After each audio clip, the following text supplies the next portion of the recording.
So my name is Tim Conway. I'm from New Jersey, and my idea, it's really a broader societal idea or call for action, is about labels and the way we label the kids in our society and in our schools and in our homes and really everywhere, even on the internet.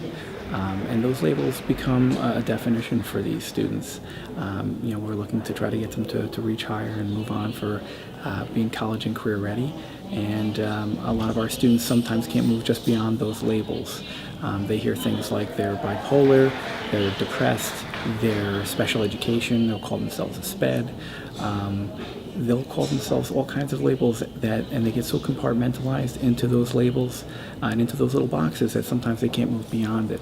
And they get so focused on what they are in terms of that label as opposed to what they can do and how they can grow from those labels.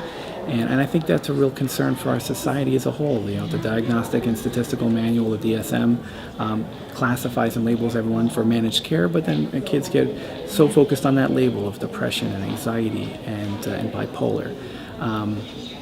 I think those are all real concerns. Special education is the same way. You've got kids that are so capable, but then they hear that word and say, I'm a SPED, and then just kind of get bogged down in that language. And I think the language that we use is really important. How we label things and the language we use to our kids, so that they don't feel defeated and they don't feel stuck into that little box. And I think it starts at an early age. I think it starts as early as the kids are in elementary school, or maybe even a little before that.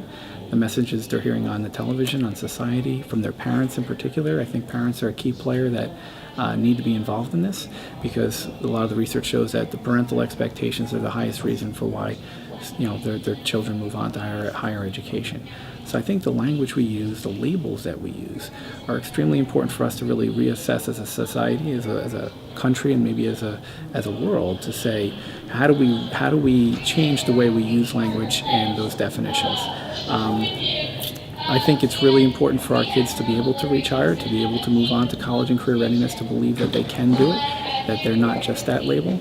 And I think that's really an idea worth spreading. I think by really defining that and making sure that we're getting those kids to move forward and not boxing them in, and realizing, making them feel like they are capable of being more than that definition, I think we'll have more emotionally developed kids. I think we'll have a society of kids that move on to higher education, and I think that by giving our educational structure also the ability to be a little bit flexible and really move through also the emotional development part as well as the academic part, maybe not with as much testing, which is a little bit excessive these days and makes it harder for teachers to teach and to do the emotional development pieces that we really need our kids to develop to become better citizens and again to move on to higher education. And that's my idea. I think that's worth spreading.